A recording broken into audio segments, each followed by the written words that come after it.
ఒక రాయిని తీసుకొని చాలా అద్భుతంగా శిల్పంలాగా చెక్కారు. చెక్కిందెవరు? ఎవరి శ్రమ ఉంది? ఎవరి మేధస్సు ఉంది? శిల్పిది. ఒకటి చెక్కాలన్నా, ఒక పంట బండాలన్నా, ఒక కుండ తయారు కావాలన్నా, ఒక బట్ట తయారు కావాలన్నా శ్రమ ఉంటది, మేధస్సు ఉంటది. ఈ 2 పని చేస్తాయి. అయితేనే అది తయారవుతుంది. ఇంత తయారు చేసి తీసుకెళ్ళి గుడిలో పెట్టారు. గుడి కట్టిందెవరు? ఇదంతా అయిపోయింది. ఆ గుడిలో పెట్టారు. ఇప్పుడేమంటాడు? నేనొచ్చి 4 మంత్రాలు చదివి ప్రాణప్రతిష్ఠ చేసినా అంటాడు. ఈ గుడి శిల్పి ఎక్కడికి పోయిండు? చెక్కిన శ్రమ ఎక్కడ పోయింది? మేధస్సు ఎక్కడ పోయింది?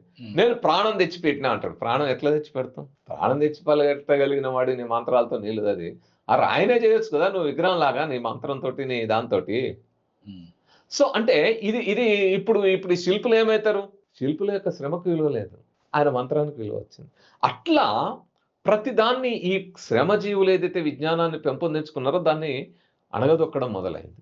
దాన్ని చిన్న చూపు చూడడం మొదలైంది. ఇట్లా ప్రతి చోట ఇవొచ్చి